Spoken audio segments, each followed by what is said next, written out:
Mertua dan suamiku tertawa puas setelah diam-diam menggadaikan rumahku. Tapi tawa mereka berubah jadi jeritan ngeri saat tahu hal yang sebenarnya. Halo sobat semuanya. Sebelum kita bahas lebih dalam, yuk klik tombol subscribe dan like dulu supaya kita bisa terus berbagi kisah menarik lainnya. Coba tulis di kolom komentar. Bapak Ibu lagi nonton dari kota mana nih?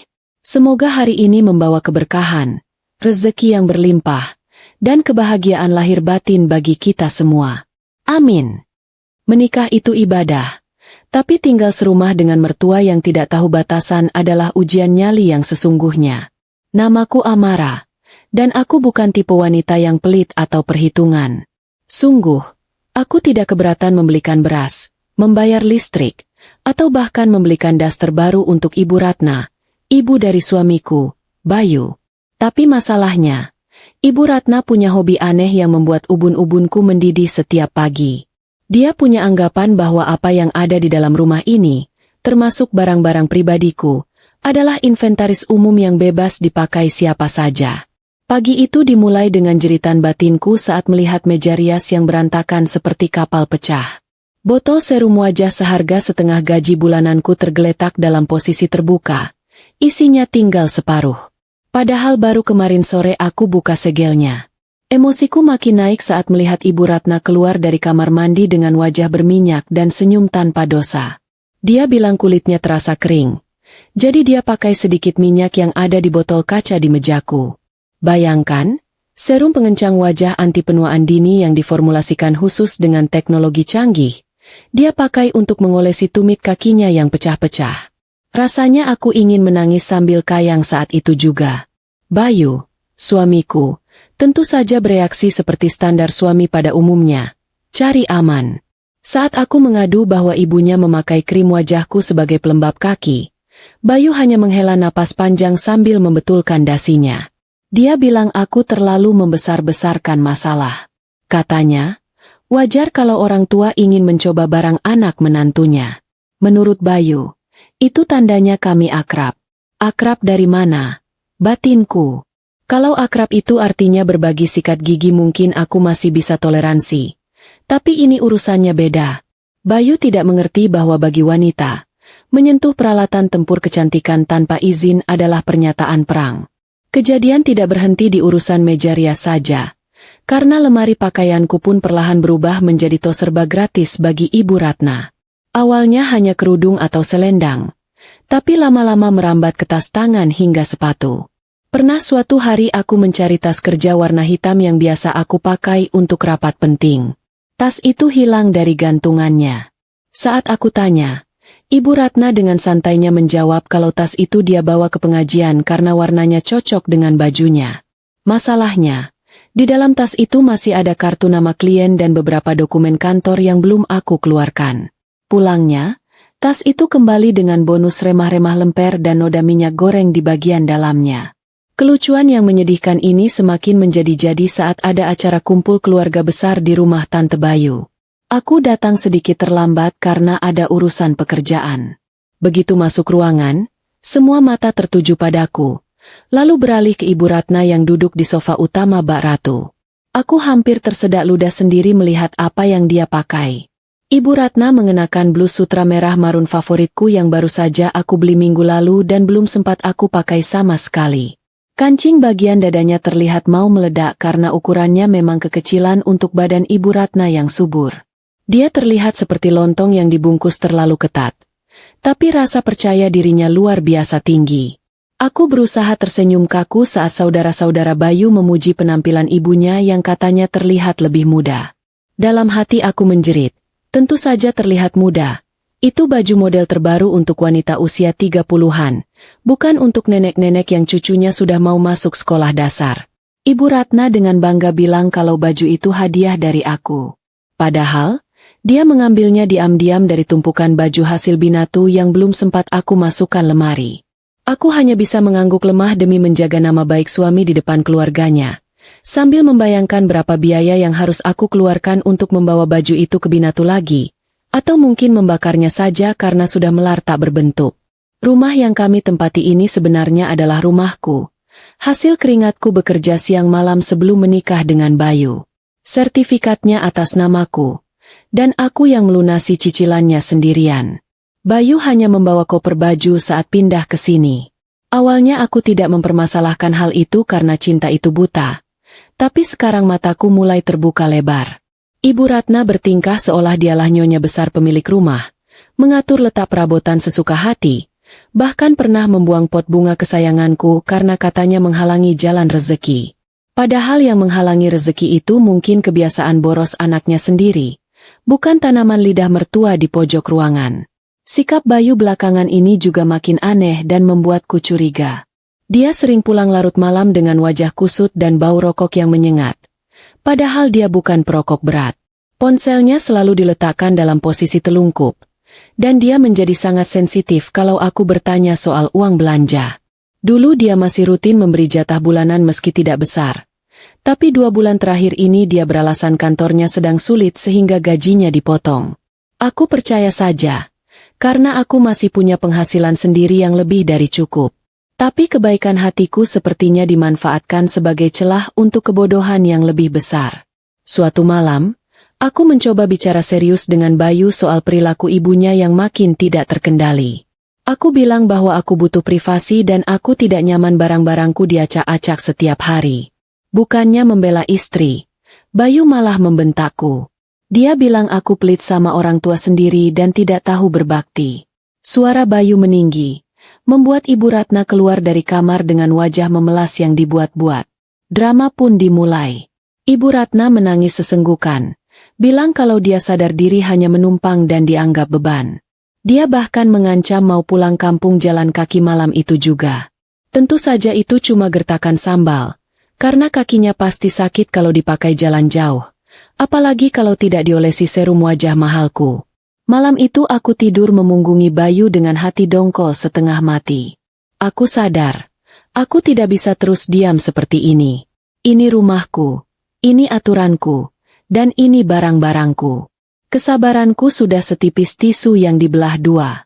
Aku bertekad, besok aku akan mulai mengamankan aset-aset berhargaku. Terutama dokumen rumah dan perhiasan. Aku tidak tahu apa rencana mereka selanjutnya, tapi firasatku mengatakan ada badai besar yang sedang menuju ke arahku. Dan benar saja, ketenangan semu ini hanyalah permulaan dari bencana yang akan membuat mereka menyesal seumur hidup karena telah bermain api denganku. Kehilangan barang di rumah sendiri itu rasanya jauh lebih menjengkelkan daripada kehilangan barang di tempat umum. Kalau hilang di jalan, kita bisa menyalahkan nasib atau pencopet tak dikenal. Tapi kalau hilang di dalam kamar tidur sendiri, pelakunya sudah pasti orang yang kita kenal, orang yang setiap pagi kita sapa, dan orang yang sayangnya tidak bisa kita usir begitu saja. Pagi itu, niatku untuk menertibkan aset pribadi sudah bulat. Aku mulai membuka laci meja rias bagian paling bawah, tempat aku menyimpan kotak perhiasan beludru merah peninggalan nenek. Itu bukan kotak sembarangan. Di dalamnya ada cincin emas tua dengan mata batu delima yang nilainya mungkin tidak seberapa di toko emas modern. Tapi nilai sejarahnya tak terhingga bagiku. Nenek berpesan agar cincin itu dijaga nyawanya. Jangan sampai pindah tangan. Jantungku rasanya berhenti berdetak selama 3 detik saat membuka kotak itu. Kosong. Bantalan busa tempat cincin itu biasanya bertengger kini melompong. Sepi tanpa penghuni. Aku mengaduk-aduk laci dengan panik. Berharap cincin itu hanya terselip atau jatuh. Tapi nihil. Yang aku temukan justru bungkus permen bekas dan selembar bon belanjaan minimarket bulan lalu. Keringat dingin mulai mengucur di punggungku. Tidak ada tanda-tanda jendela dicongkel. Pintu kamar juga kuncinya masih utuh. Maling profesional mana yang masuk rumah hanya untuk mengambil satu cincin tua dan meninggalkan laptop serta ponsel yang tergeletak di atas meja?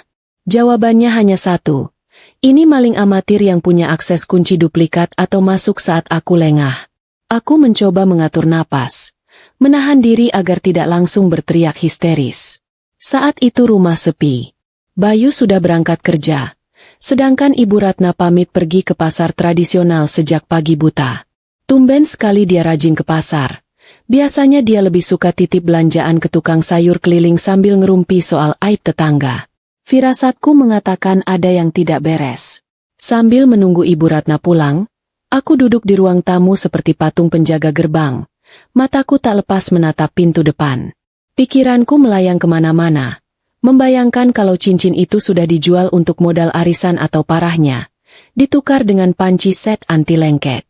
1 jam kemudian, suara pagar dibuka terdengar. Ibu Ratna masuk dengan wajah cerah ceria, membawa 2 tas belanjaan besar yang terlihat berat. Tapi bukan belanjaan itu yang membuat mataku membelalak sampai hampir keluar. Di jari manis tangan kanannya, benda itu berkilau tertimpa sinar matahari pagi. Cincin delima milik nenekku melingkar dengan angkuhnya di jari Ibu Ratna yang gemuk. Rupanya cincin itu agak kekecilan, membuat jari mertuaku terlihat seperti sosis bakar yang diikat kawat, bengkak dan merah. Sungguh pemandangan yang membuat emosi naik tapi sekaligus ingin tertawa miris. Aku langsung berdiri dan menghampirinya. Tanpa basa-basi, mataku langsung tertuju ke tangannya. Ibu Ratna yang sadar sedang diperhatikan, refleks menyembunyikan tangannya ke belakang punggung seperti anak kecil ketahuan mencuri kue. Dia tersenyum kikuk. Senyum yang mengandung 1001 kebohongan. Saat aku bertanya dengan suara bergetar menahan marah kenapa cincin itu bisa ada di jarinya, jawabannya sungguh di luar nalar manusia normal. Dengan santai dia bilang kalau dia hanya meminjamnya sebentar biar tidak dipandang rendah oleh pedagang daging di pasar. Katanya, kalau pakai perhiasan mentereng, pedagang tidak akan berani mainkan timbangan dan dia bisa dapat potongan harga. Logika macam apa itu? Memakai cincin warisan untuk menawar harga daging sapi? Aku meminta cincin itu dikembalikan saat itu juga. Tapi drama babak kedua dimulai. Ibu Ratna beralasan cincinnya susah dilepas karena jarinya membengkak setelah memegang es batu di tukang ikan. Dia merengek kesakitan saat aku memintanya menarik cincin itu. Dia bilang aku menantu durhaka yang mau mematahkan jari mertua demi harta duniawi. Padahal jelas-jelas dia yang memaksakan cincin ukuran kecil ke jari yang ukurannya 2 nomor lebih besar. Aku tidak peduli. Aku mengambil sabun cair dan air, lalu dengan paksa, tapi tetap hati-hati, membantu melicinkan jarinya. Akhirnya, setelah perjuangan tarik-menarik yang melelahkan dan diiringi jeritan lebay Ibu Ratna, cincin itu lepas. Baunya kini campuran antara sabun, keringat, dan aroma amis ikan laut. Siangnya, aku menelepon Bayu untuk menceritakan kejadian ini. Harapanku, Bayu akan kaget dan menegur ibunya. Tapi harapan tinggal harapan. Respon Bayu di ujung telepon justru terdengar malas. Dia bilang aku terlalu pelit. Menurutnya, kalau Ibu Ratna suka, harusnya aku berikan saja cincin itu sebagai tanda bakti. Toh itu cuma barang tua. Hati ini rasanya seperti disiram air keras. Bayu tidak paham bahwa ini bukan soal harga emasnya, tapi soal etika dan kenangan. Kalimat Bayu itu menyadarkanku satu hal, aku sendirian di rumah ini. Tidak ada yang melindungi hak-hakku, bahkan suamiku sendiri lebih memilih memaklumi pencurian terselubung ibunya daripada menjaga perasaan istrinya. Kejadian cincin ini menjadi titik balik bagiku. Aku sadar, menyimpan barang berharga di laci terkunci pun sudah tidak aman selama kuncinya model standar yang mudah dibobol atau diduplikat. Ibu Ratna bukan sekadar mertua yang menyebalkan. Dia adalah ancaman nyata bagi aset-asetku. Hari itu juga, aku memutuskan untuk tidak lagi menyimpan barang berharga di kamar. Aku mulai mencari informasi tentang penyewaan kotak penyimpanan aman di bank. Biarlah aku keluar uang sewa setiap tahun, daripada hartaku digerogoti sedikit demi sedikit oleh tikus berdaster di rumah sendiri. Namun, yang tidak aku sadari saat itu, cincin hanyalah permulaan kecil. Rasa percaya diri Ibu Ratna dan Bayu yang merasa aku tidak akan berani melawan secara frontal membuat mereka semakin berani. Malam harinya, aku melihat mereka berdua berbisik-bisik serius di ruang tengah. Saat aku lewat, mereka langsung diam 1000 bahasa dan pura-pura nonton televisi. Tatapan mata mereka aneh, penuh rahasia dan rencana licik. Insting wanitaku berteriak kencang. Ada sesuatu yang lebih besar yang sedang mereka incar. Sesuatu yang nilainya jauh lebih besar dari sekadar cincin delima nenek. Dan bodohnya aku. Saat itu aku masih berpikir bahwa mereka tidak mungkin senekat itu untuk mengganggu gugat rumah tempat kami bernaung. Ternyata, aku salah besar. Keserakahan bisa membuat orang buta. Bahkan tega membakar lumbung padinya sendiri. Suasana di rumah belakangan ini terasa panas dan pengap. Padahal pendingin ruangan sudah aku pasang di suhu paling rendah. Ini bukan soal cuaca global, tapi soal aura kecemasan yang terpancar kuat dari tubuh suamiku, Bayu. Kalau biasanya dia tidur nyenyak seperti batang kayu yang hanyut di sungai, beberapa malam terakhir dia gelisah luar biasa. Dia sering terbangun, mondar-mandir ke kamar mandi, dan rajin mengecek ponselnya setiap 5 menit sekali. Wajahnya yang dulu cerah, kini layu dan kusam seperti kerupuk yang lupa dimasukkan ke dalam toples, melempem dan tidak menarik sama sekali. Kecurigaanku memuncak saat ada beberapa nomor asing yang menelepon ke ponsel rumah. Setiap kali aku angkat, penelepon itu langsung memutus sambungan. Tapi saat Bayu yang angkat, dia akan berbisik-bisik sambil melipir ke halaman belakang, persis seperti maling jemuran yang takut ketahuan warga. Saat aku tanya siapa yang menelepon, jawabannya selalu klise, salah sambung, atau penawaran kartu kredit.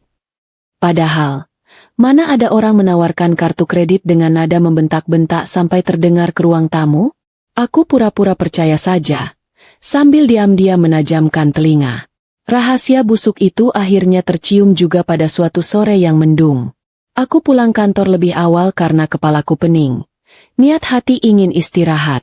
Saat membuka pintu depan pelan-pelan, aku mendengar suara isak tangis laki-laki dari ruang tengah. Itu suara Bayu. Aku mengurungkan niat untuk masuk dan memilih mengintip dari balik partisi ruangan. Pemandangan di sana sungguh dramatis. Bayu bersimpuh di kaki ibunya, menangis terseduh-seduh sambil memegang lutut Ibu Ratna. Sementara Ibu Ratna mengelus kepala anaknya dengan wajah panik bercampur geram. Telingaku berdenging mendengar pengakuan Bayu. Ternyata, dia terlilit utang yang jumlahnya fantastis. Ratusan juta rupiah amblas hanya dalam waktu beberapa bulan. Penyebabnya? Kebiasaan barunya bermain di situs taruhan daring. Awalnya dia menang sedikit dan merasa dirinya raja dunia. Lalu dia mulai serakah, memasang taruhan lebih besar dengan uang pinjaman, dan akhirnya kalah telak. Kini, para penagih utang, yang kita kenal sebagai lintah darat, mulai menerornya. Mereka mengancam akan mendatangi kantor Bayu dan membuat malu satu keluarga kalau utang itu tidak dilunasi minggu ini. Pantas saja gaji bulanannya tidak pernah sampai ke tanganku. Ternyata sudah habis untuk menutup lubang yang dia gali sendiri. Reaksi Ibu Ratna sungguh di luar dugaan. Bukannya memarahi anaknya agar sadar diri, dia malah sibuk menyalahkan teman-teman Bayu yang katanya membawa pengaruh buruk. Anakku itu anak baik. Ini pasti gara-gara salah pergaulan. Seru Ibu Ratna berapi-api. Lucu sekali. Bayu itu sudah tua, sudah bapak-bapak. Bukan anak balita yang bisa disogok permen oleh orang asing. Dia sadar sepenuhnya saat menekan tombol taruhan di layar ponselnya. Tapi ya sudahlah, di mata Ibu Ratna, Bayu tetaplah bayi suci yang tidak pernah salah. Yang membuat darahku mendidih sampai ke ubun-ubun adalah solusi yang keluar dari mulut manis Ibu Ratna selanjutnya. Saat Bayu merengek minta bantuan uang tabungan ibunya, Ibu Ratna langsung menolak mentah-mentah. Jangan uang ibu, itu buat bekal masa tua ibu, buat jaga-jaga kalau sakit, katanya tegas. Pelitnya luar biasa untuk urusan kantong sendiri. Tapi, detik berikutnya dia memberikan ide gila yang membuatku ingin melempar vas bunga ke arah mereka. Gadaikan saja rumah ini, Bey, bisik Ibu Ratna, tapi suaranya cukup jelas terdengar olehku. Sertifikatnya kan ada di brankas Amara. Ambil saja diam-diam. Gadaikan dulu buat tutup utang. Nanti kalau kamu sudah punya uang lagi, kita tebus. Amara tidak perlu tahu, dia kan jarang cek brankas. Bayu sempat ragu. Dia bilang takut karena rumah ini atas namaku, harta bawaanku sebelum menikah. Tapi Ibu Ratna, dengan bakat manipulasi tingkat dewa, terus mendesak. Halah, suami istri itu satu nyawa satu harta. Apa yang punya istri? Ya punya suami juga. Kamu kan kepala keluarga. Kamu punya hak. Daripada kamu dipenjara atau digebuki orang di jalan? Memangnya Amara mau punya suami cacat? Logika macam apa itu? Harta istri dianggap harta bersama. Tapi utang suami disuruh istri yang tanggung? Enak betul hidupnya. Aku meremas tas kerjaku kuat-kuat. Menahan diri agar tidak melabrak mereka saat itu juga. Kalau aku keluar sekarang dan mengamuk, mereka pasti akan menyangkal atau malah balik menyerangku dengan drama air mata. Aku butuh strategi. Aku menghadapi dua orang yang sedang terdesak dan gelap mata. Orang yang kepepet biasanya nekat melakukan apa saja. Aku mundur perlahan, keluar rumah lagi tanpa suara, lalu menutup pintu depan dengan agak keras seolah-olah aku baru saja datang. Di dalam, suasana mendadak hening. Saat aku masuk, Bayu dan Ibu Ratna sudah duduk manis di sofa, pura-pura nonton berita sore. Mata Bayu sembab, tapi dia memaksakan senyum yang terlihat sangat menyedihkan. Ibu Ratna menyapaku dengan ramah yang berlebihan. Mantu kesayangan sudah pulang. Mau dibuatkan teh manis? Tawaran teh manis dari mertua yang baru saja berencana menggadaikan rumahku tanpa izin itu rasanya seperti tawaran racun tikus. Aku tersenyum tipis, bilang kalau aku lelah dan mau langsung tidur. Di dalam kamar, aku menatap brankas kecil di sudut lemari. Kunci brankas itu ada di gantungan kunciku, tapi aku tahu, brankas model lama begini mudah sekali dibongkar paksa kalau niatnya sudah bulat. Malam itu, aku tidak bisa tidur nyenyak. Aku sadar, rumahku sedang diincar oleh penghuninya sendiri. Bayu yang pengecut dan Ibu Ratna yang tamak adalah kombinasi mematikan. Mereka pikir aku bodoh dan tidak tahu apa-apa. Baiklah, kalau mereka mau bermain api dengan sertifikat rumahku, aku akan sediakan bensinnya. Tapi mereka tidak tahu, sertifikat yang mereka incar itu akan menjadi tiket kehancuran mereka sendiri. Aku harus bergerak cepat sebelum tangan-tangan panjang mereka menyentuh map hijau kesayanganku. Permainan baru saja dimulai. Perubahan sikap manusia itu kadang lebih menakutkan daripada film horor. Sejak malam aku mendengar rencana busuk mereka, Bayu dan Ibu Ratna mendadak berubah menjadi manusia paling manis di dunia. Bayu yang biasanya bangun siang dan minta disiapkan kopi, tiba-tiba bangun subuh dan mencoba membuat sarapan. Meskipun hasilnya adalah telur dadar gosong yang rasanya seperti karet ban, aku tetap memakannya sambil menahan mual. Bukan mual karena rasa telurnya, tapi mual melihat senyum palsu yang terpampang di wajahnya. Dia memijat bahuku, bertanya tentang pekerjaanku, dan bersikap seolah-olah kami adalah pengantin baru yang sedang dimabuk asmara. Padahal aku tahu, di balik pijatannya itu, otaknya sedang berhitung kapan waktu yang tepat untuk menjarah hartaku. Ibu Ratna pun setali tiga uang, sama palsunya. Dia yang biasanya hobi menyindir dan buang muka, kini rajin menyapaku dengan sebutan, menantu kesayangan. Dia bahkan berinisiatif menyapu lantai kamar kami dengan alasan ingin membantu. Padahal aku tahu betul, matanya tidak melihat ke debu di lantai, melainkan melirik liar ke arah brankas besi di sudut lemari pakaian. Dia mondar-mandir di sekitar lemari sambil memegang sapu lidi, persis seperti kucing yang sedang mengincar ikan asin di atas meja makan. Saat aku memergokinya sedang meraba-raba pintu brankas, dia kaget setengah mati dan beralasan sedang membersihkan sarang laba-laba. Padahal laba-laba pun malas bersarang di sana karena saking seringnya dibersihkan. Aku tidak tinggal diam menikmati sandiwara murahan ini. Hari itu juga, aku izin keluar kantor sebentar saat jam istirahat. Tujuanku bukan ke kantin, tapi ke bank langgananku. Aku menyewa sebuah kotak penyimpanan aset yang aman, sebuah layanan penitipan barang berharga yang dijaga ketat. Dengan hati lega, aku memindahkan sertifikat asli rumah, BPKB mobil, dan beberapa perhiasan emas murni ke dalam kotak besi bank itu. Rasanya seperti mengangkat beban 1 ton dari pundakku. Biarlah aku membayar biaya sewa, asalkan aset hasil keringat dan air mataku tidak jatuh ke tangan rentenir demi melunasi utang judi laki-laki tak bertanggung jawab.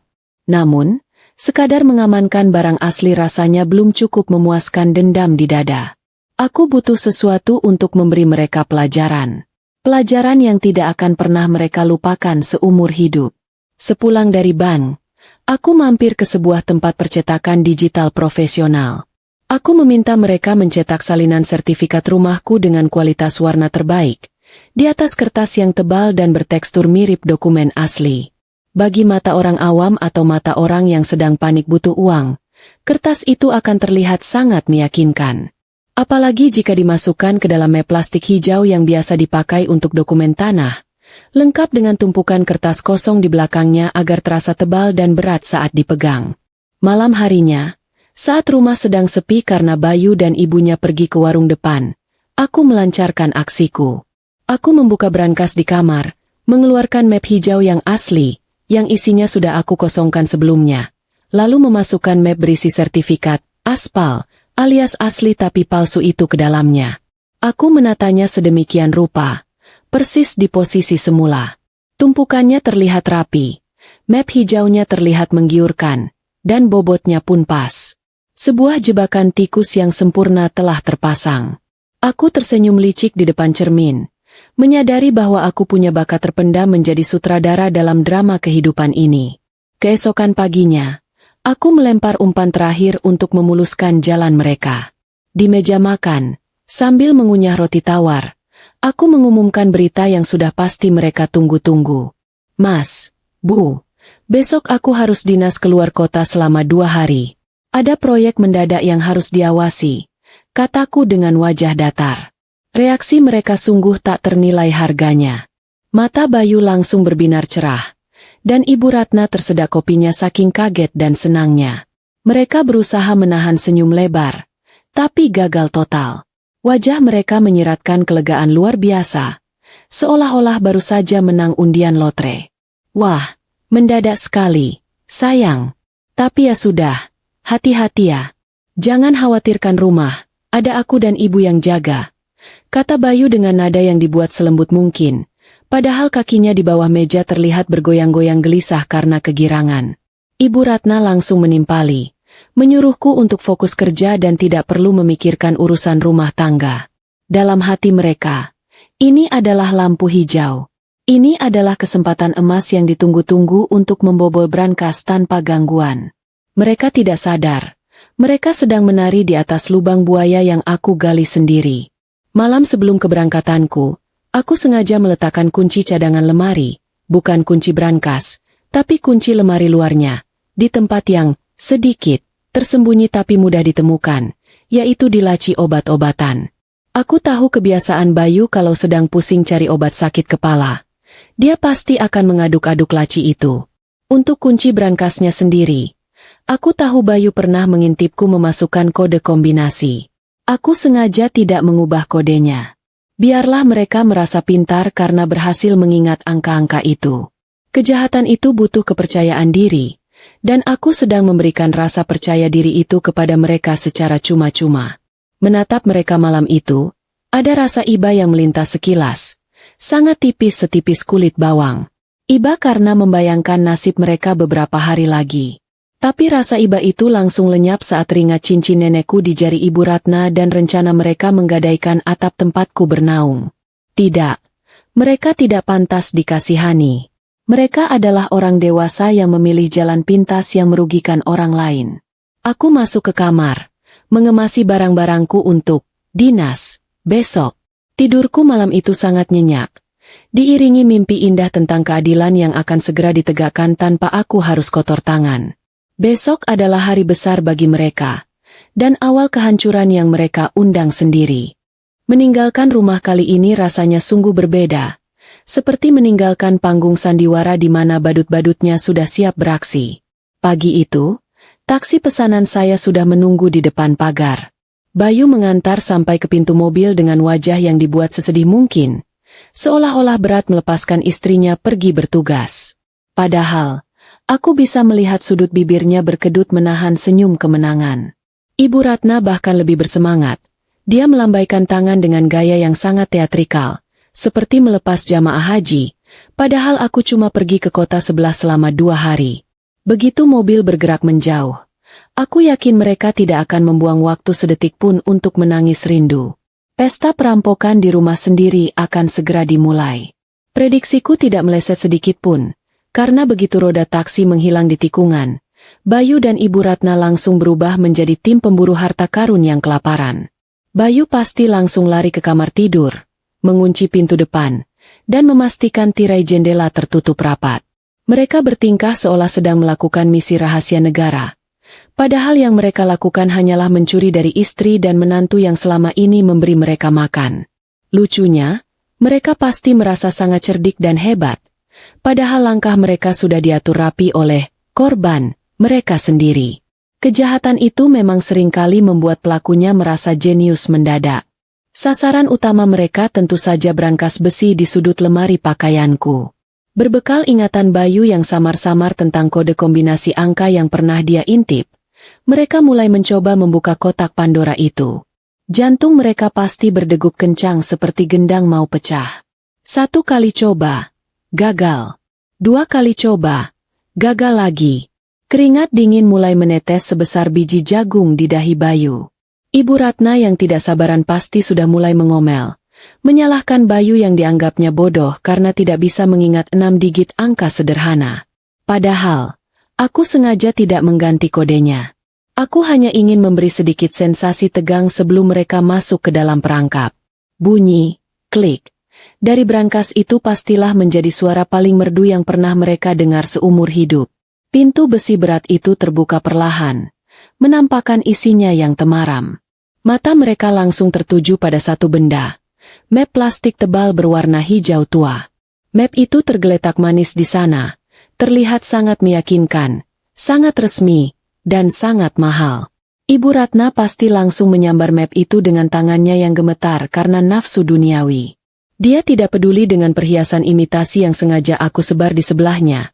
Fokusnya hanya satu, sertifikat rumah yang nilainya miliaran rupiah. Baginya, map hijau itu adalah kunci kebebasan dari jeratan utang dan tiket menuju hidup mewah tanpa kerja keras.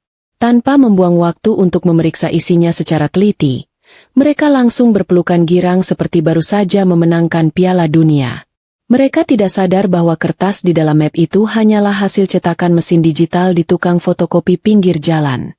Kertasnya memang tebal dan bertekstur, tintanya tajam, stempelnya terlihat asli, tapi tetap saja itu hanya kertas biasa tanpa nyawa hukum.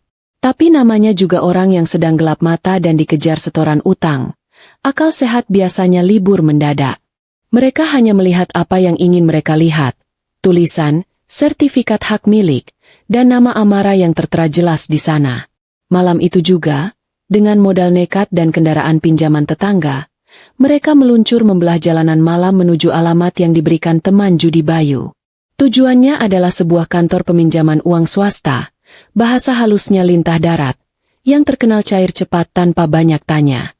Mereka tahu bank resmi tidak akan mungkin menerima jaminan sertifikat atas nama orang lain tanpa kehadiran pemilik aslinya. Tapi rentenir beda cerita. Bagi lintah darat, yang penting ada jaminan fisik yang terlihat mahal, bunga tinggi, dan surat kuasa di bawah tangan yang bisa mereka palsukan belakangan. Bayu dan Ibu Ratna sedang berjalan sukarela masuk ke kandang singa sambil membawa daging segar. Sesampainya di tempat rentenir yang suasananya remang-remang dan penuh asap rokok itu, Bayu meletakkan map hijau tersebut di atas meja dengan gaya sok jagoan. Si bos rentenir, pria berwajah keras dengan cincin akik besar di jari manisnya, mengambil map itu. Dia membukanya sekilas, meraba kertasnya, melihat cap Garuda emas yang berkilau tertimpa lampu neon. Dia tersenyum miring. Dia tidak curiga karena sertifikat itu terlihat sangat meyakinkan secara fisik, dan dia tahu nilai rumah di kawasanku sedang naik gila-gilaan. Keserakahan bertemu dengan keserakahan. Klop sudah. Tanpa proses verifikasi ke badan pertanahan yang rumit, kesepakatan jahanam itu pun terjadi. Uang tunai dalam jumlah ratusan juta rupiah berpindah tangan malam itu juga. Tumpukan uang berwarna merah dan biru itu sukses menyilaukan mata Bayu dan Ibu Ratna. Mereka merasa lega luar biasa, seolah beban gunung di punggung mereka baru saja diangkat. Utang judi Bayu langsung dilunasi di tempat, karena kebetulan bandar judinya satu jaringan dengan si rentenir, dan sisanya, yang jumlahnya masih cukup banyak, langsung masuk ke tas tangan Ibu Ratna. Mereka keluar dari tempat itu dengan langkah ringan, tertawa-tawa kecil di parkiran. Mereka merasa menang. Mereka merasa berhasil mengelabui amarah si istri lugu dan rentenir si lintah darat sekaligus. Pulang ke rumah, mereka tidur dengan nyenyak untuk pertama kalinya dalam berbulan-bulan. Di otak mereka yang pendek, rencananya sederhana. Pakai uang sisa untuk senang-senang, Lalu nanti pelan-pelan kumpulkan uang untuk tebus sertifikat itu sebelum Amara sadar. Rencana yang terdengar indah, tapi sayangnya sangat bodoh. Mereka lupa bahwa bunga rentenir itu berbunga tiap jam, bukan tiap tahun. Dan yang paling fatal, mereka lupa bahwa yang mereka gadaikan adalah kertas sampah. Mereka baru saja menjual angin kepada badai.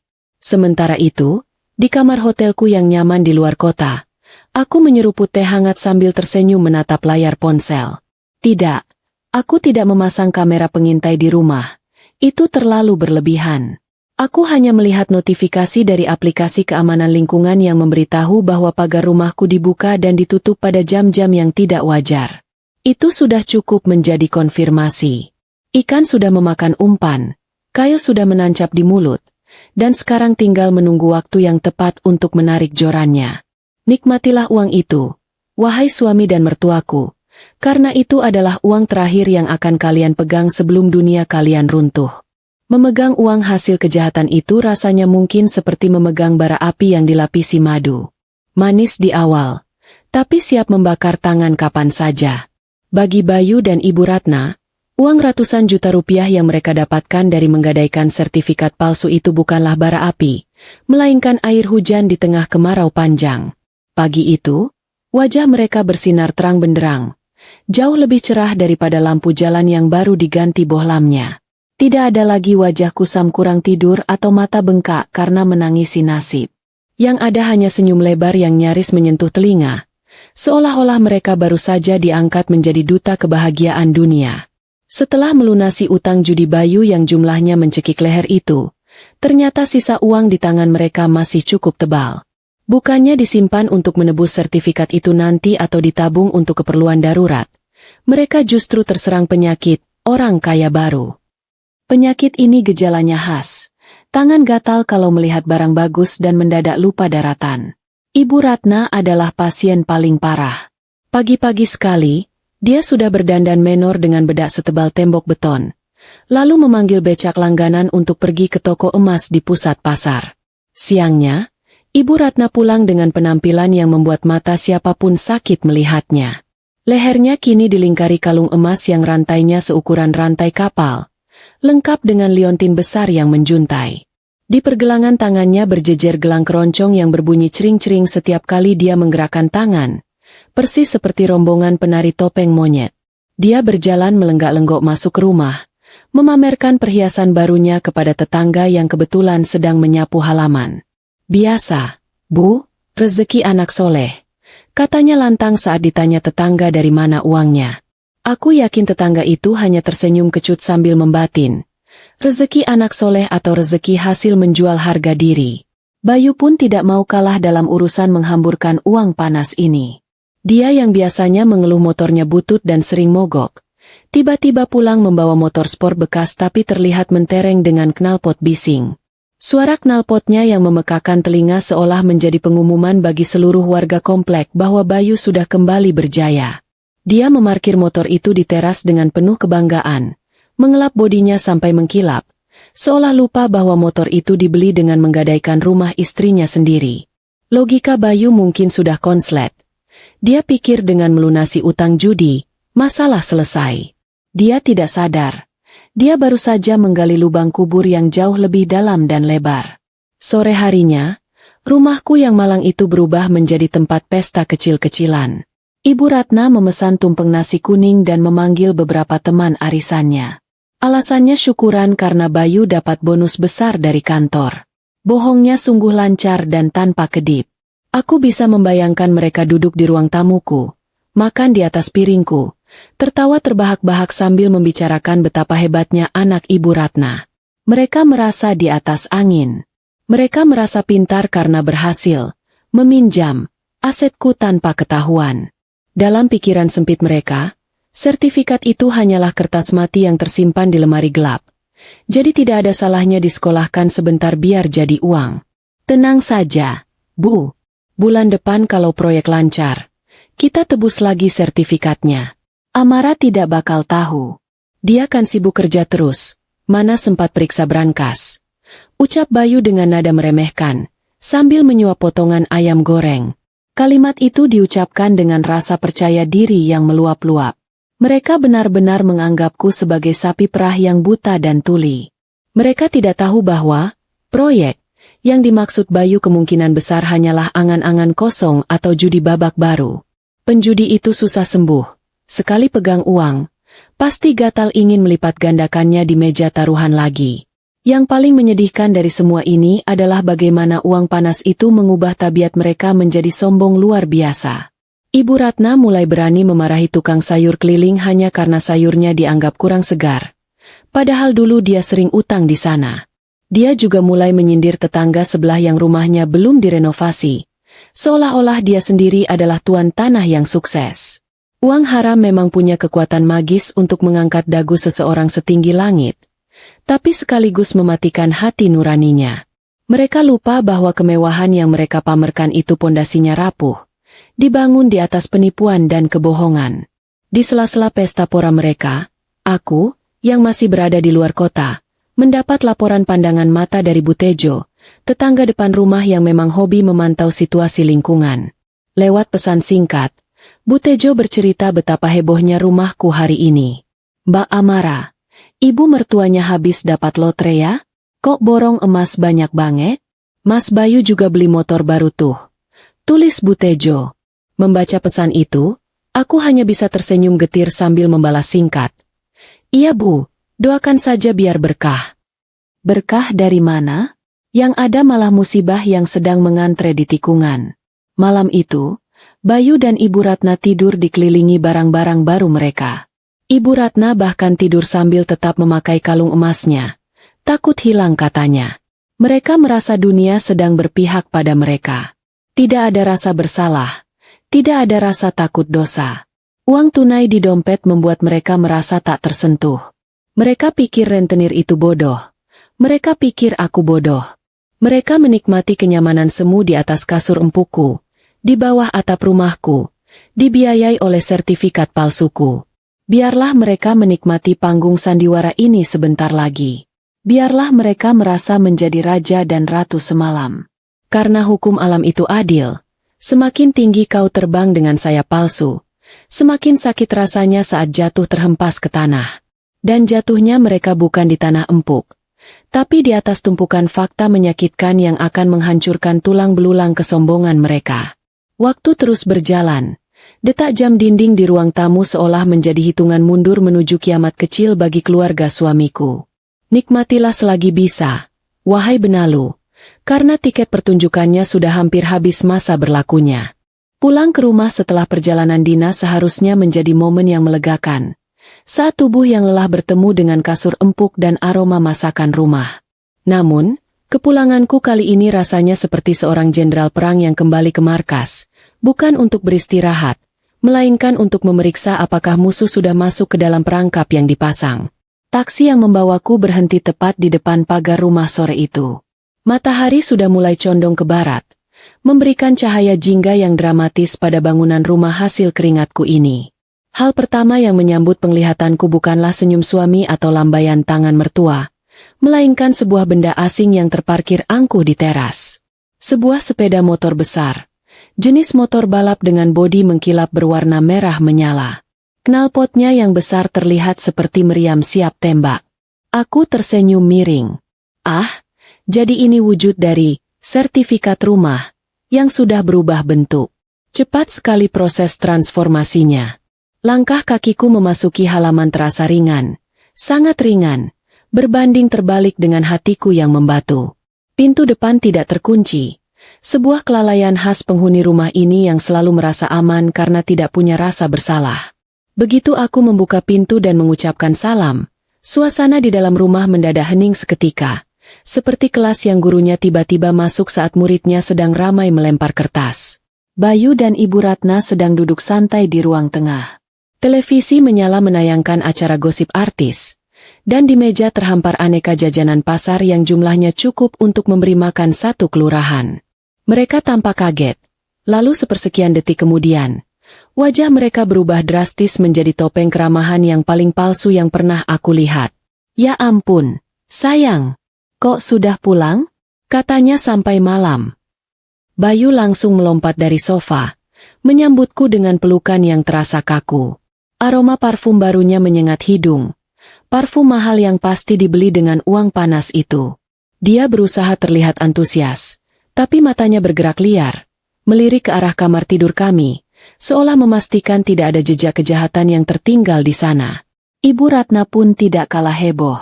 Dia berdiri dengan gaya yang agak berat. Mungkin karena beban dosa atau beban perhiasan yang menempel di tubuhnya. Demi Tuhan, leher mertuaku itu kini terlihat seperti etalase toko emas berjalan. Kalung rantai besar melingkar bertumpuk dua, gelang keroncong memenuhi separuh lengan bawahnya, dan cincin besar bermata batu akik merah menghiasi jarinya.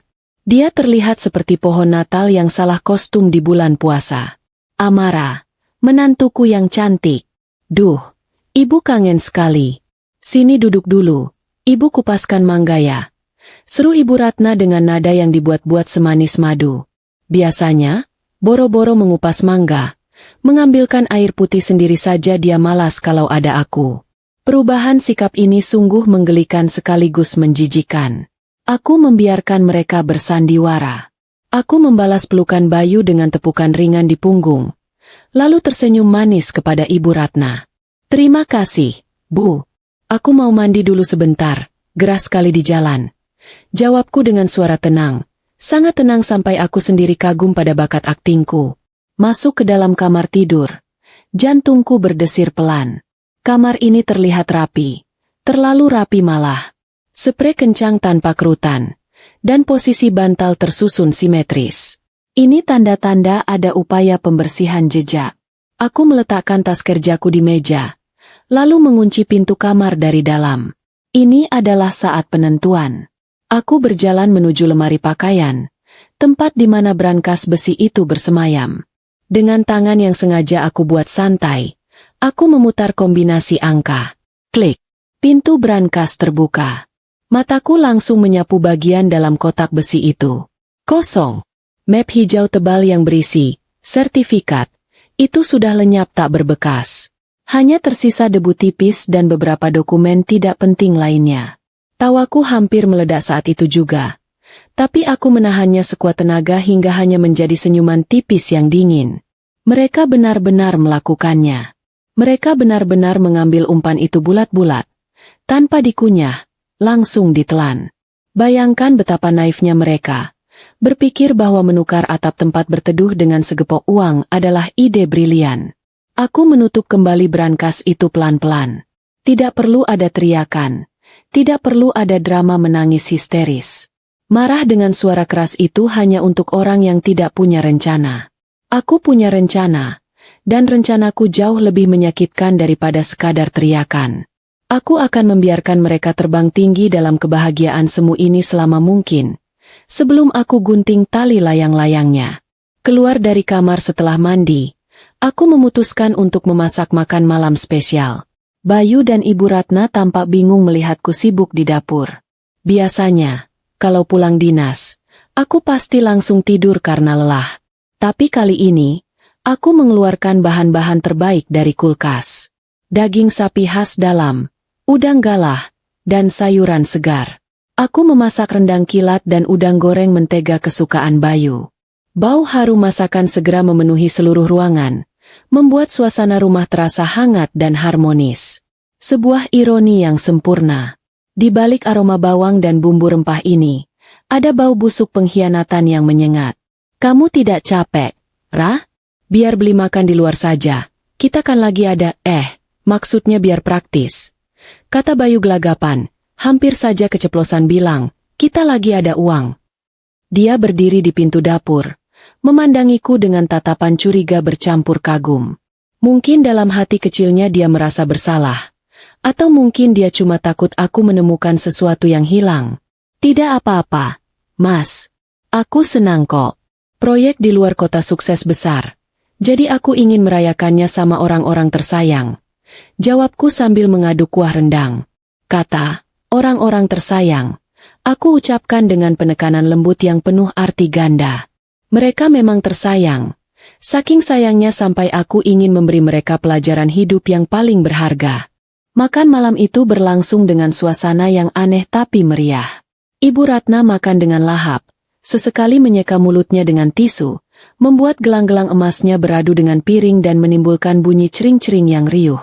Dia bercerita panjang lebar tentang arisan, tentang tetangga yang iri melihat kalung barunya, dan tentang betapa bangganya dia punya anak dan menantu sukses.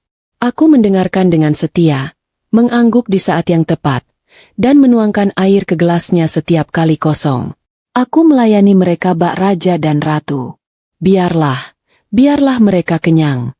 Biarlah perut mereka penuh dengan makanan enak malam ini, karena 3 hari lagi, mungkin selera makan mereka akan hilang selamanya. Ngomong-ngomong, motor di depan itu baru ya, Mas? Bagus banget, gagah. Tanyaku santai di sela-sela suapan nasi. Bayu tersedak sedikit, lalu buru-buru minum. Iya Ra. Itu, temanku butuh uang cepat. Jadi dia jual murah ke aku. Aku pikir lumayan buat investasi. Nanti dijual lagi juga untung. Jawabnya dengan lancar. Pembohong ulung memang selalu punya jawaban siap saji. Oh, begitu. Baguslah kalau Mas Bayu pintar investasi. Aku dukung 100%, kataku sambil tersenyum lebar. Dukungan yang tulus menuju jurang kehancuran. Ibu Ratna menimpali dengan semangat. Iya dong, Bayu itu kan pintar, turunan ibunya. Kita harus pintar putar uang. Amara, jangan cuma disimpan di bawah bantal. Nasihat bijak dari seorang wanita yang baru saja menggadaikan sertifikat palsu ke rentenir. Aku hanya bisa menahan tawa dalam hati sampai perutku terasa kram. Malam semakin larut, dan drama keluarga bahagia ini pun mencapai babak istirahat. Bayu dan Ibu Ratna masuk ke kamar masing-masing dengan perut kenyang dan hati senang. Aku duduk sendirian di ruang tamu yang temaram, ditemani sisa piring kotor. Aku memandang sekeliling rumah ini. Dinding yang aku ket sendiri, tirai yang aku jahit sendiri, dan setiap sudut yang menyimpan kenangan perjuanganku. Mereka pikir mereka bisa merampas ini dariku? Tidak semudah itu. 3 hari. Aku memberi waktu 3 hari dari tanggal mereka menggadaikan barang itu. Biasanya, rentenir sekelas yang mereka datangi akan melakukan verifikasi ulang atau pengecekan fisik lokasi jika jaminannya bernilai besar, meskipun uang sudah cair. Atau mungkin, mereka akan menyadari keanehan pada kertas sertifikat itu saat mencoba memindainya ke dalam sistem administrasi mereka. Kertas yang aku cetak memang mirip asli, tapi tetap saja kertas biasa. Begitu terkena cairan kimia pengetes keaslian atau dilihat di bawah sinar ultraviolet, kebohongannya akan terungkap telanjang. Saat itu terjadi, bom waktu akan meledak. Dan aku akan duduk di barisan paling depan, menonton pertunjukan kembang api dari kehancuran keserakahan mereka. Aku mematikan lampu ruang tengah, membiarkan kegelapan menyelimuti rumah. Tidurlah yang nyenyak, suamiku, mertuaku. Nikmatilah mimpi indah kalian malam ini, karena mimpi buruk yang nyata sedang berjalan menuju pintu depan rumah kita. Ketenangan ini hanyalah jeda sebelum badai menghantam dan memporak-porandakan segalanya. Dan yang paling memuaskan adalah, aku tidak perlu mengangkat satu jari pun untuk menghukum kalian. Kalianlah yang menghukum diri kalian sendiri. 3 hari adalah waktu yang cukup lama bagi bunga mawar untuk layu di dalam vas. Tapi ternyata waktu yang sangat singkat bagi sebuah kebohongan untuk terbongkar. Pagi itu di hari ketiga, suasana di rumahku terasa begitu damai. Sebuah kedamaian yang menipu. Matahari bersinar terik. Burung gereja berkicau riuh di kabel listrik depan rumah. Dan aroma nasi goreng ikan asin buatan Ibu Ratna menguar dari dapur. Ya, sejak punya uang banyak hasil menggadaikan sertifikat palsu itu, Ibu Ratna jadi rajin masak. Mungkin dia berpikir dengan perut kenyang. Aku tidak akan banyak bertanya soal kemana perginya sertifikat rumah. Dia tidak tahu. Aku justru sedang menikmati pertunjukan terakhir sebelum panggungnya runtuh. Kami bertiga duduk mengelilingi meja makan. Bayu tampak segar bugar, mengenakan kaos baru yang harganya mungkin setara jatah belanja dapur seminggu. Dia bersiul-siul kecil sambil menyendok nasi, sesekali melirik jam tangan barunya yang berkilau. Di sebelahnya, Ibu Ratna duduk dengan dagu terangkat tinggi. Lehernya masih setia dililit kalung emas tebal yang menurutku lebih cocok dipakai untuk mengikat pagar daripada dipakai manusia. Setiap kali dia mengunyah kerupuk, bunyi kriuk beradu dengan bunyi gemerincing gelangnya, menciptakan orkestra kesombongan yang memekakan telinga. Nanti siang ibu mau ke salonnya. Amara, mau luluran biar kulitnya halus kayak kamu. Ujar Ibu Ratna dengan nada manja yang dibuat-buat. Bayu yang bayar. Tenang saja. Suamimu kan sekarang lagi banyak rezeki. Aku tersenyum tipis sambil mengoleskan selai di roti tawarku. Boleh banget, Bu. Nikmati saja selagi bisa. Jawabku lembut. Kalimat, selagi bisa, itu meluncur begitu saja. Syarat makna. Tapi tentu saja tidak tertangkap oleh radar mereka yang sedang tumpul karena euforia. Bayu hanya tertawa bangga. Merasa dirinya lelaki paling sukses di dunia karena bisa memanjakan ibunya dengan uang hasil menipu istri. Sungguh potret keluarga yang harmonis di atas retakan tanah yang siap amblas. Namun, belum sempat suapan ketiga masuk ke mulut Bayu, sebuah suara keras menghantam kedamaian pagi itu. Bukan suara petir, melainkan suara debuman pintu pagar besi yang didorong paksa hingga menabrak tembok pembatas. Brak!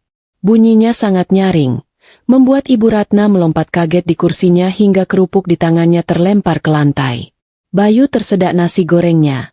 Wajahnya memerah menahan batuk. Kami semua menoleh ke arah pintu depan dengan tatapan waspada. Siapa itu? Kok tamu tidak tahu sopan santun? Main dorong pagar orang. Gerutu Ibu Ratna sambil membetulkan letak sanggulnya yang miring. Dia belum sadar bahaya apa yang sedang mendekat. Bayu berdiri dengan ragu-ragu, mengelap mulutnya dengan tisu. Biar aku cek, mungkin kurir paket salah alamat. Katanya, berusaha terdengar tenang meski aku bisa melihat kakinya sedikit gemetar. Belum sempat Bayu mencapai gagang pintu. Pintu utama rumah kami digedor dengan brutal. Bukan ketukan tamu, tapi gedoran orang yang datang untuk menagih nyawa. Duk, duk, duk. Getarannya terasa sampai ke ruang makan. Bayu, keluar kau. Jangan sembunyi. Teriakan berat dan serak dari luar sana membuat darah di wajah Bayu surut seketika. Itu bukan suara kurir paket. Itu suara malaikat pencabut nyawa dalam wujud penagih utang yang murka. Aku tetap duduk tenang di kursiku, menyesap teh hangatku perlahan. Mas, kok diam saja? Bukakan pintunya. Kasihan tamunya menunggu. Kataku datar. Bayu menatapku dengan mata nanar, bingung dan ketakutan. Perlahan, dia memutar kunci pintu. Begitu pintu terbuka, 3 orang pria berbadan tegap dan berwajah garang langsung menyeruak masuk tanpa permisi. Mereka mengenakan jaket kulit hitam yang ketat, memperlihatkan otot-otot yang siap meremukan tulang. Aroma rokok dan keringat menyengat langsung memenuhi ruang tamu kami yang wangi. Pria yang paling depan, yang tampaknya adalah pemimpin kelompok itu, memiliki bekas luka di pipi kiri dan tatapan mata yang bisa membekukan air mendidih. Dia tidak tersenyum. Tangannya menggenggam sebuah map hijau yang sangat aku kenali. Mana ibumu? Tanya pria itu kasar, tanpa basa-basi. Bayu mundur teratur. Nyaris tersandung kakinya sendiri. Ibu Ratna yang mendengar keributan itu mengintip dari balik tirai ruang tengah. Begitu melihat siapa yang datang, wajahnya yang tadi merah merona karena bedak mahal, kini berubah pucat pasi, lebih putih dari tembok rumah. Dia mengenali mereka. Itu adalah orang-orang suruhan rentenir tempat mereka menggadaikan sertifikat 3 hari lalu. Bang, ada apa ya, Bang? Kok rame-rame begini? Kan belum jatuh tempo. Bunganya juga baru jalan 3 hari. Cicit Bayu dengan suara yang hampir hilang. Keberaniannya yang tadi pagi meluap-luap saat pamer jam tangan, kini lenyap tak berbekas. Dia menciut seperti kerupuk kena air. Pria pemimpin itu tidak menjawab. Dia melangkah maju, mendekati meja makan, lalu dengan gerakan penuh amarah, dia membanting map hijau itu ke atas meja. Plak! Suaranya menggema, membuat gelas-gelas di atas meja berdenting ngeri. Map itu terbuka, memperlihatkan lembaran kertas tebal yang ada di dalamnya. Kau tanya ada apa? Kau pikir kami ini bodoh, hah? Bentak pria itu. Suaranya menggelegar memenuhi ruangan. Kau kasih kami sampah. Kau gadaikan kertas mainan untuk bawa lari uang ratusan juta kami. Bayu dan Ibu Ratna saling berpandangan dengan horor. Mulut mereka terbuka tapi tidak ada suara yang keluar. Mereka bingung. Di mata mereka, itu adalah sertifikat asli yang mereka ambil dari brankas besiku. Bagaimana bisa disebut sampah? Itu asli. Bang. Sumpah mati itu asli. Saya ambil sendiri dari lemari istri saya. Ibu Ratna akhirnya bersuara, membela diri dengan panik. Dia keluar dari persembunyiannya. Tangannya gemetar hebat membuat gelang-gelangnya berbunyi cering-cering yang kini terdengar menyedihkan. Bukan lagi pameran kekayaan. Si penagih utang tertawa. Tawa yang kering dan menakutkan. Dia mengambil selembar kertas dari dalam map itu. Lalu meremasnya di depan muka Ibu Ratna. Asli matamu. Orang bagian pemeriksaan kami baru sadar tadi pagi saat mau memasukkan data. Ini kertas hasil cetakan komputer biasa. Tidak ada nomor seri yang terdaftar. Tintanya luntur kalau kena cairan uji. Dan stempelnya cuma tempelan. Kalian mau menipu lintah darat? Hah? Kalian bosan hidup? Dunia seakan runtuh menimpa kepala Bayu dan Ibu Ratna saat itu juga. Lutut Bayu lemas. Dia merosot duduk di lantai. Matanya terbelalak menatap kertas yang diremas itu. Otaknya berusaha mencerna kenyataan pahit. Sertifikat yang mereka curi, yang mereka agung-agungkan sebagai penyelamat utang, ternyata palsu? Berarti selama ini mereka tertipu? Siapa yang menipu? Perlahan, tatapan Bayu beralih padaku. Aku masih duduk tenang di ujung meja. Seolah-olah keributan ini hanyalah adegan sinetron di televisi. Aku tidak terkejut. Aku tidak histeris. Aku hanya menatapnya balik dengan sorot mata dingin, tanpa ekspresi. Saat itulah, sebuah kesadaran menghantam ulu hati Bayu. Dia sadar bahwa ini bukan kebetulan. Dia sadar bahwa istrinya yang selama ini diam dan menurut, ternyata sudah tahu segalanya sejak awal. Amara? Panggil Bayu lirih. Suaranya penuh keputusasaan. Aku meletakkan cangkir tehku ke tatakannya dengan bunyi tak yang pelan namun tegas. Kenapa, Mas? Ada masalah dengan investasi barumu? Tanyaku dengan nada polos yang menusuk. Ibu Ratna yang menyadari situasi makin runyam, mulai menangis meraung-raung. Dia mencoba memegang tangan si penagih utang. Ampun, Bang. Kami tidak tahu. Kami pikir itu asli. Kami juga korban. Jangan apa-apakan kami. Bang, kami orang baik-baik. Si penagih utang menepis tangan Ibu Ratna dengan jijik. Jangan banyak drama. Saya tidak peduli kalian tahu atau tidak. Yang saya tahu, uang kami sudah keluar, dan jaminannya bodong. Sekarang pilihannya cuma dua. Bayar lunas uang kami sekarang juga beserta denda penghinaan karena sudah mencoba menipu kami. Atau kalian berdua ikut kami ke kantor polisi sekarang juga atas tuduhan penipuan berencana. Ancaman itu nyata. Penjara atau uang. Masalahnya, uang ratusan juta itu sudah berkurang banyak. Sebagian sudah dipakai bayar utang judi lama. Sebagian lagi sudah berubah menjadi motor, kalung emas, dan traktiran makan-makan. Sisa uang tunai di tangan mereka mungkin tidak sampai separuh dari yang diminta. Wajah mereka yang tadinya pucat kini berubah menjadi abu-abu saking takutnya. Bayangan jeruji besi menari-nari di pelupuk mata mereka. Mas, bayar. Mas, kembalikan uangnya. Jerit Ibu Ratna histeris sambil mengguncang bahu Bayu. Jual motornya. Jual semuanya. Bayu tampak linglung. Tidak cukup, Bu. Uangnya sudah habis banyak. Jawabnya gemetar. Pria-pria berjaket kulit itu mulai tidak sabar. Salah satu anak buahnya maju, mencengkeram kerah baju baru Bayu dan mengangkatnya seolah Bayu seringan kapas. Bayu meronta-ronta seperti ayam mau dipotong. Tunggu. Istri saya orang kaya. Dia pasti mau bayar. Dia punya uang. Teriak Bayu sambil menunjuk ke arahku. Semua mata kini tertuju padaku. Si pemimpin penagih menatapku tajam, menilai apakah aku akan menjadi pahlawan kesiangan bagi dua pecundang ini. Bayu dan Ibu Ratna menatapku dengan penuh harap, tatapan memelas yang menjijikan. Mereka berharap aku, wanita yang mereka hianati, akan merogoh tabungan untuk menyelamatkan leher mereka dari jeratan yang mereka buat sendiri. Aku berdiri perlahan, merapikan baju kerjaku. Aku menatap si penagih utang, lalu beralih menatap suami dan mertuaku. Detik demi detik berlalu dalam kesunyian yang mencekam. Senyum tipis terukir di bibirku. Inilah saatnya. Saat di mana aku menentukan nasib mereka dengan satu kalimat sederhana. Mereka menunggu penyelamatan, tapi yang akan mereka dapatkan adalah kenyataan pahit bahwa tidak ada skoci penyelamat di kapal yang sudah mereka bakar sendiri. Maaf, Bang, kataku tenang kepada si penagih utang, mengabaikan tatapan memohon Bayu. Urusan utang piutang ini dilakukan tanpa sepengetahuan dan tanpa tanda tangan saya. Jadi secara hukum dan agama, saya tidak punya kewajiban sepeser pun untuk membayarnya. Silakan selesaikan urusan abang dengan bapak dan ibu ini. Anggap saja rumah ini tidak ada penghuninya selain mereka. Kalimat itu meledak lebih keras daripada gedoran pintu tadi. Harapan di mata Bayu dan Ibu Ratna padam seketika, digantikan oleh keputusasaan yang gelap gulita. Mereka baru sadar, tameng pelindung mereka sudah hilang.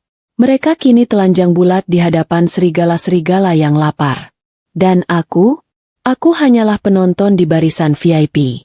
Kalimat penolakanku tadi bekerja seperti mantra penghenti waktu. Ruang tamu yang tadinya penuh dengan teriakan dan tangisan histeris, mendadak senyap selama 3 detik.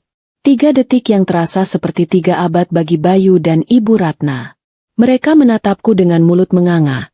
Mata mereka memancarkan campuran antara rasa tidak percaya dan pengkhianatan. Lucu sekali, bukan?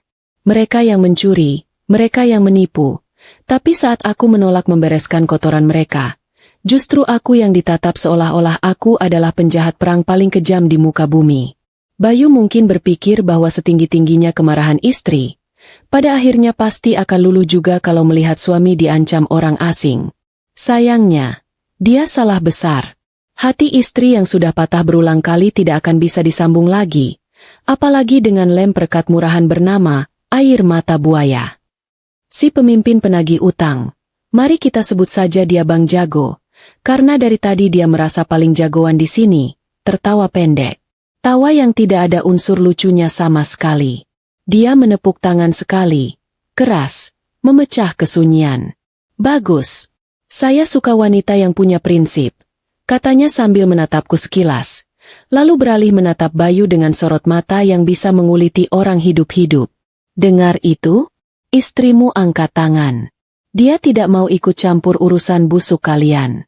Jadi sekarang, kembali ke pilihan awal. Bayar atau penjara? Kepanikan yang sebenarnya baru saja dimulai. Ibu Ratna yang sadar bahwa tameng pelindungnya sudah hilang, langsung merosot ke lantai. Dia bersujud di kaki Bang Jago, memeluk sepatu bot kulit pria itu yang penuh debu jalanan. Pemandangan itu sungguh menyedihkan sekaligus menggelikan. Seorang wanita yang sejam lalu masih menyombongkan diri sebagai nyonya besar pemilik rumah, kini merendahkan diri serendah-rendahnya demi belas kasihan. Bang, tolong kasih waktu. Bang, jangan lapor polisi. Saya ini orang tua, saya punya penyakit jantung. Nanti kalau kumat bagaimana? Ratap Ibu Ratna dengan air mata yang mulai melunturkan bedak tebalnya, membuat wajahnya terlihat coreng-moreng seperti badut yang kehujanan. Bang Jago menendang pelan kaki Ibu Ratna agar melepaskan pegangannya. Jangan jual penyakit di sini, Bu. Di kantor polisi juga ada dokter. Sekarang, mana uangnya? Cepat. Bayu, dengan tangan gemetar hebat seperti orang yang sedang kena serangan demam tinggi, merogoh saku celananya. Dia mengeluarkan dompet kulit barunya dan menumpahkan isinya ke meja. Beberapa lembar uang merah dan biru berserakan. Jumlahnya menyedihkan. Mungkin hanya cukup untuk membeli pulsa dan bensin selama sebulan, tapi sangat jauh dari kata cukup untuk menutup lubang utang ratusan juta yang sudah berbunga. Cuma ini sisa uang tunainya. Bang, sisanya sudah terpakai. Suara Bayu mencicit, nyaris tak terdengar. Wajah Bang Jago memerah padam. Dia merasa dipermainkan. Kau pikir ini uang jajan anak SD? Kau gadaikan sertifikat bodong senilai rumah mewah, cair ratusan juta, dan sekarang cuma sisa segini dalam 3 hari? Kalian makan apa? Makan aspal. Bentaknya. Kemarahannya masuk akal. Sebagai rentenir, dia merasa harga dirinya diinjak-injak karena berhasil ditipu oleh dua orang amatiran ini. Tanpa menunggu perintah dua kali, Bang Jago memberi kode kepada dua anak buahnya. Sita semua yang bisa jadi duit. Sekarang, perintahnya. Seketika itu juga, ruang tamu rumahku berubah menjadi lokasi penjarahan. Salah satu anak buahnya yang berbadan gempal langsung menyambar tangan Ibu Ratna. Tanpa kelembutan sedikit pun, dia mulai melucuti perhiasan emas yang menempel di tubuh mertuaku. Gelang-gelang keroncong yang tadi berbunyi cering-cering dengan riang, kini ditarik paksa satu persatu. Ibu Ratna menjerit kesakitan karena kulitnya tergores, tapi dia tidak berani melawan. Kalung rantai kapal di lehernya ditarik kasar. Cincin akik merah di jarinya dilepas paksa. Dalam hitungan menit, Ibu Ratna kembali ke setelan pabrik. Polos tanpa emas, hanya menyisakan bekas merah di kulitnya. Harta kebanggaannya lenyap dalam sekejap mata. Anak buah yang satu lagi menyeret Bayu keluar rumah menuju teras. Aku mendengar suara kunci motor dilempar. Diikuti suara mesin motor sport merah itu menderu nyaring. Motor kebanggaan Bayu, simbol kejayaannya yang baru berumur 3 hari, kini dibawa pergi oleh orang lain. Bayu hanya bisa menatap nanar dari ambang pintu. Air matanya menetes tanpa suara. Dia tidak bisa berbuat apa-apa. Melawan berarti bonyok. Diam berarti miskin mendadak. Setelah operasi pelucutan harta selesai, barang-barang itu dikumpulkan di atas meja makan. Perhiasan emas, jam tangan Bayu, kunci motor, dan sisa uang tunai. Bang Jago melihat tumpukan itu dengan tatapan meremehkan. Ini semua kalau dijual cepat, nilainya tidak sampai separuh dari utang pokok kalian. Belum lagi denda penipuan dokumen. Kalian tahu kan memalsukan sertifikat tanah itu hukumannya berat? Bisa 5 tahun lebih kalian membusuk di sel. Kata, penjara, dan 5 tahun. Berdengung di udara seperti lebah yang siap menyengat. Wajah Bayu dan Ibu Ratna sudah tidak memiliki warna darah lagi. Mereka pucat, sepucat mayat. Tiba-tiba, Bayu berbalik menatapku dengan nyalang. Ketakutan membuatnya nekat dan kehilangan akal sehat. Dia menunjuk wajahku dengan telunjuk yang gemetar. Ini semua gara-gara kamu, Amara. Kamu yang menjebak kami. Kenapa kamu taruh sertifikat palsu di brankas? Kalau kamu taruh yang asli, kita tidak akan begini jadinya, teriaknya. Logika orang gila. Dia menyalahkanku karena aku tidak menyediakan barang asli untuk dia curi. Aku tertawa. Kali ini aku tertawa lepas, keras, dan panjang. Tawa yang membuat bulu kuduk mereka meremang. Mas, dengar omonganmu barusan? Kamu marah karena gagal mencuri dengan sukses? Kamu marah karena aku melindungi hartaku sendiri? Tanyaku sambil menggelengkan kepala, takjub dengan kebodohan mereka. Aku berdiri, melipat tangan di dada, menatap mereka berdua dengan tatapan menghakimi. Kalian tahu kenapa aku menaruh yang palsu di sana? Karena aku tahu watak kalian. Aku tahu ada tikus di rumah ini yang tidak pernah puas. Dan soal jebakan? Tidak ada yang memaksa kalian membuka brankas itu. Tidak ada yang memaksa kalian membawa map itu ke rentenir. Kalian sendiri yang berjalan sukarela masuk ke jurang. Jadi, jangan berani-berani menunjuk hidungku. Kata-kataku menampar mereka lebih keras daripada tangan Bang Jago. Mereka terdiam 1000 bahasa. Fakta itu terlalu pahit untuk ditelan, tapi terlalu nyata untuk disangkal. Bang Jago, yang sedari tadi menyimak drama rumah tangga ini, berdeham keras. Dia memasukkan semua barang sitaan ke dalam tasnya. Saya tidak peduli urusan rumah tangga kalian. Yang jelas, ini baru pembayaran tahap awal. Masih kurang banyak. Saya kasih waktu sampai besok sore. Kalau sisa uangnya tidak ada di meja saya, surat laporan polisi akan saya layangkan. Dan ingat, tuduhannya bukan cuma utang piutang, tapi pemalsuan dokumen berharga. Itu pasalnya berlapis, hukuman penjara menanti. Sebelum pergi, Bang Jago mencondongkan tubuhnya ke arah Bayu dan Ibu Ratna, membisikkan sesuatu yang cukup keras untuk kudengar. Dan jangan coba-coba kabur. Anak buah saya jaga di depan komplek. Kalian diawasi 24 jam. Setelah rombongan penagih utang itu pergi dengan suara motor yang meraung menjauh, rumah kembali hening. Tapi kali ini keheningannya berbeda. Ini adalah keheningan pasca bencana. Ruang tamu berantakan, bekas sepatu kotor ada di mana-mana, dan sisa makanan di meja makan sudah dikerubuti semut. Bayu terduduk lemas di lantai, membenamkan wajah di lututnya, menangis seperti anak kecil yang kehilangan mainan. Ibu Ratna bersandar di dinding dengan tatapan kosong. Tangannya masih memegangi lehernya yang kini terasa hampa tanpa kalung emas. Mereka hancur. Bukan hanya hancur secara finansial, tapi hancur mentalnya. Harga diri mereka sudah dikupas habis sampai ke tulang. Mereka sadar, besok sore adalah batas akhir. Dan mereka tidak punya apa-apa lagi untuk dijual. Tidak ada motor, tidak ada emas, tidak ada uang. Yang tersisa hanyalah tubuh mereka yang gemetar ketakutan. Aku melirik jam dinding. Sudah waktunya istirahat. Aku merasa lelah, tapi juga merasa sangat puas. Babak penentuan sudah di depan mata. Masih ada satu fakta lagi yang belum aku ungkapkan. Sebuah fakta pamungkas yang akan menjadi paku terakhir di peti mati keserakahan mereka. Fakta tentang status rumah ini yang sebenarnya. Aku berjalan menuju kamarku, meninggalkan mereka yang masih terpuruk dalam penyesalan yang terlambat. Bersihkan ruang tamu sebelum tidur, kataku dingin tanpa menoleh ke belakang saat hendak masuk kamar. Aku tidak suka rumahku kotor karena jejak kaki orang asing yang kalian undang. Suara isak tangis Bayu semakin keras mendengar perintahku, tapi aku tidak peduli. Simpan air matamu, suamiku. Kamu akan membutuhkannya lebih banyak lagi besok. Bagi orang yang hidup jujur, matahari terbit adalah tanda harapan baru. Namun bagi dua manusia yang sedang meringkuk ketakutan di ruang tamu rumahku, cahaya matahari pagi ini adalah lonceng kematian. Bayu dan Ibu Ratna tidak tidur semalaman. Mata mereka bengkak, merah, dan dikelilingi lingkaran hitam yang membuat mereka terlihat seperti panda yang kurang gizi. Mereka duduk diam mematung, menatap kosong ke arah pintu depan. Seolah-olah pintu itu bisa mendadak berubah menjadi mulut monster yang siap menelan mereka bulat-bulat.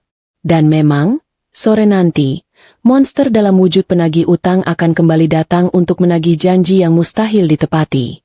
Aku keluar dari kamar dengan perasaan yang sangat ringan. Seolah-olah gravitasi bumi tidak berlaku untukku hari ini. Aku sudah mandi, memakai baju rumah yang rapi, dan menyemprotkan sedikit wewangian bunga melati. Wangi ini sengaja aku pilih. Wangi yang menenangkan sekaligus sering dikaitkan dengan hal-hal mistis, biar suasana makin mencekam bagi mereka. Saat aku berjalan melewati mereka menuju dapur untuk menyeduh kopi, tidak ada sapaan, tidak ada sindiran. Nyali mereka sudah habis tak bersisa. Mereka seperti narapidana yang sedang menunggu giliran menuju tiang gantungan. Sambil mengaduk kopi, aku mendengar suara langkah kaki menyeret mendekatiku. Itu Bayu. Dia berdiri di ambang pintu dapur dengan wajah yang sangat memelas. Wajah yang dulu angkuh saat menyuruhku berhemat, kini tampak seperti kain pel basah yang diperas habis-habisan. Ra! Panggilnya lirih. Suaranya parau. Tolong kami, Ra. Aku mohon. Ini soal nyawa. Orang-orang itu tidak main-main. Kalau sore ini tidak ada uang, mereka akan lapor polisi atau mungkin berbuat nekat pada kami. Aku menyesap kopiku perlahan, menikmati rasa pahit dan manis yang menyatu sempurna. Lalu, tanyaku singkat. Lalu?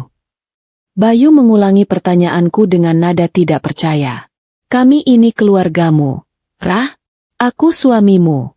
Ibu itu mertuamu. Masa kamu tega melihat kami di penjara atau disiksa? Di mana hati nuranimu? Ah, kartu as, keluarga, akhirnya dikeluarkan. Selalu begitu. Saat mereka mencuri hartaku, mereka lupa aku keluarga. Saat mereka memalsukan sertifikat, mereka lupa aku istri.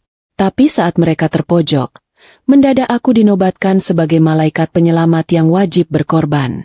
Ibu Ratna ikut merangkak masuk ke dapur. Ya, dia benar-benar merangkak dan memeluk kakiku. Pemandangan yang dramatis sekali. Amara, anakku sayang. Ibu hilaf. Ibu janji tidak akan begitu lagi. Tolonglah, Nak. Kamu kan orang kaya. Kamu punya banyak aset. Jual saja rumah ini, Nak. Atau begini saja. Berikan sertifikat yang asli ke mereka. Biar mereka pegang yang asli dulu. Nanti kita cicil pelan-pelan. Ya, ya. Aku tertawa kecil mendengar usulan. Jenius, itu. Luar biasa. Di ujung tanduk pun, otak mereka masih berpikir untuk mengorbankan hartaku. Mereka pikir sertifikat asli itu adalah solusi ajaib yang bisa menghapus semua dosa mereka. Berdiri, Bu. Lantai itu dingin. Nanti encok ibu kumat. Kataku datar sambil memundurkan kaki. Kalian minta sertifikat asli? Kalian pikir dengan menyerahkan sertifikat asli, masalah selesai? Mata Bayu berbinar penuh harap. Iya, Ra. Itu satu-satunya jalan. Kalau mereka pegang jaminan asli yang nilainya miliaran, mereka pasti mau kasih waktu perpanjangan atau menganggap utang lunas. Mana sertifikatnya? Ada di kotak penyimpanan bank, kan? Ayo kita ambil sekarang. Aku meletakkan cangkir kopi di meja makan. Lalu menatap mereka lekat-lekat. Inilah saatnya. Inilah momen yang sudah aku tunggu sejak aku tahu rencana busuk mereka minggu lalu. Kalian terlambat, kataku pelan. Terlambat bagaimana? Ban belum tutup, kan? Tanya Bayu bingung. Bukan soal jam operasional ban, jawabku sambil tersenyum miring. Tapi soal status rumah ini. Kalian pikir aku diam saja saat tahu kalian mengincar rumahku? Kalian pikir aku cuma memindahkan kertasnya? Aku mengambil napas panjang, menikmati ketegangan di wajah mereka. Dengar baik-baik. Sehari sebelum aku berangkat dinas kemarin, aku sudah mengurus alih status kepemilikan rumah ini. Rumah ini, beserta tanahnya, sudah aku wakafkan kepada sebuah yayasan sosial milik keluarga besarku di kampung. Sertifikat aslinya sudah berganti nama menjadi milik yayasan. Aku, Amara, saat ini hanya memegang hak guna pakai seumur hidup. Artinya apa? Artinya rumah ini tidak bisa dijual, tidak bisa digadaikan, dan tidak bisa dipindah tangankan oleh siapapun, termasuk aku sendiri. Ruangan itu hening seketika. Rasanya seperti ada bom hampa udara yang meledak, menyedot semua oksigen di sekitar kami. Mulut Bayu terbuka lebar, tapi tidak ada suara yang keluar. Matanya melotot seakan mau keluar dari kelopaknya. Ibu Ratna mematung dengan wajah horor. Maksud kamu rumah ini bukan milikmu lagi? Tanya Bayu terbata-bata. Secara hukum kepemilikan penuh? Bukan. Jawabku santai. Jadi, mau kalian paksa aku? Mau kalian sujud sampai dahi benjol? Atau mau rentenir itu datang bawa pasukan satu kompi pun? Rumah ini tidak bisa disita. Ini aset umat. Aset sosial. Kalau mereka berani menyita tanah wakaf, urusannya bukan cuma sama polisi, tapi sama masyarakat luas dan lembaga keagamaan. Silakan saja kalau mereka mau coba. Tubuh Bayu ambruk ke lantai. Tulang punggungnya seolah dicabut paksa.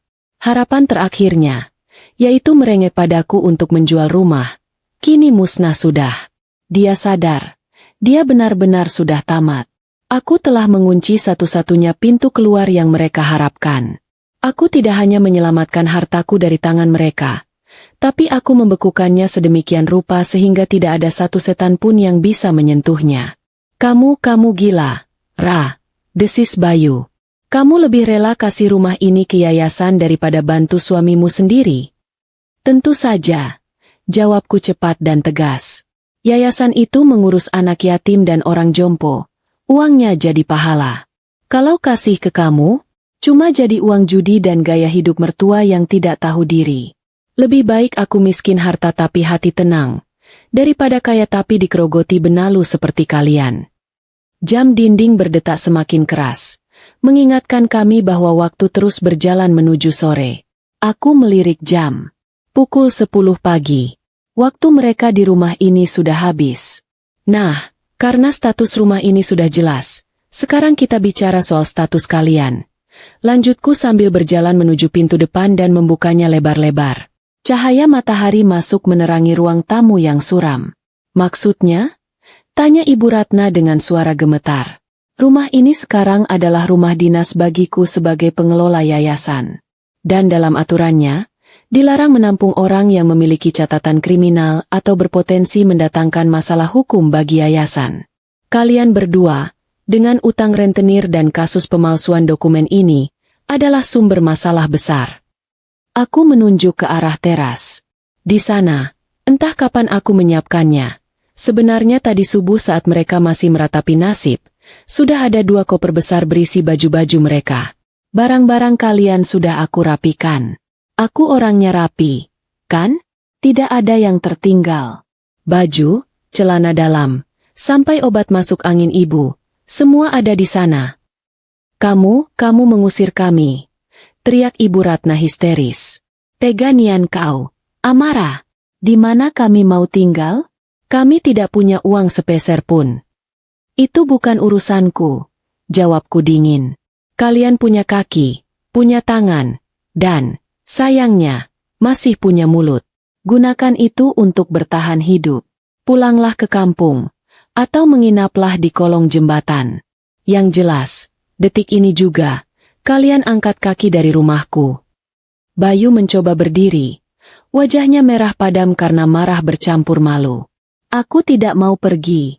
Ini rumah istriku. Aku punya hak. Hak apa? Potongku tajam. Hak suami? Suami yang menipu istri? Suami yang mau menjual atap istrinya demi judi? Hak itu sudah kamu buang ke tempat sampah saat kamu menyerahkan map palsu itu ke rentenir. Sekarang keluar, atau aku panggil satpam komplek untuk menyeret kalian keluar dengan tuduhan mengganggu ketertiban umum. Ancaman satpam komplek cukup ampuh. Bayu tahu satpam di sini galak-galak dan sangat patuh padaku karena aku sering memberi mereka tunjangan hari raya. Dengan langkah gontai, Bayu menyeret kakinya keluar rumah. Dia mengambil kopernya dengan kasar. Ibu Ratna menyusul di belakangnya sambil menangis meraung-raung, menyumpahi aku menjadi batu, menjadi kodok, dan segala macam sumpah serapah yang tidak masuk akal. Aku berdiri di ambang pintu, bersandar santai di kusen, menyaksikan mereka berjalan tertatih-tatih keluar dari gerbang pagar. Tetangga mulai keluar rumah, menonton pertunjukan gratis itu. Biarlah, biar semua orang tahu.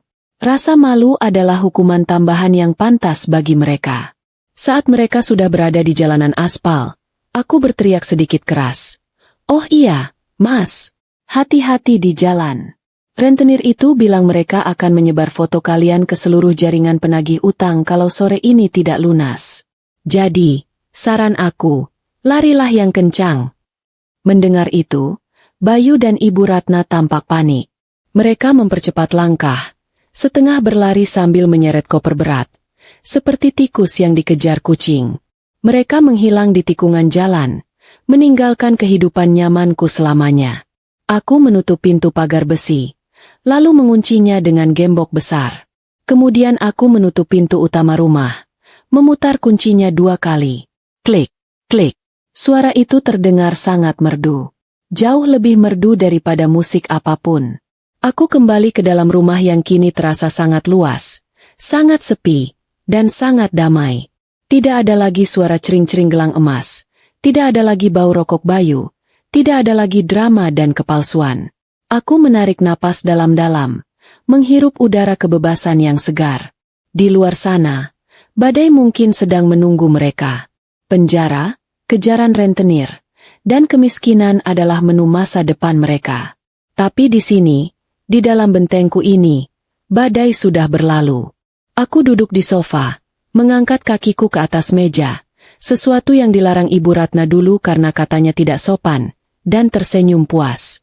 Aku mengambil ponselku, membuka aplikasi pemesanan makanan. Sepertinya enak kalau makan sate kambing siang ini. Gumamku pelan. Perutku lapar, tapi hatiku kenyang. Kenyang oleh rasa adil. Kisah tentang mertua tamak dan suami penjudi ini sudah tamat. Ditutup dengan tinta emas kemenanganku. Dan percayalah, aku akan tidur sangat nyenyak malam ini.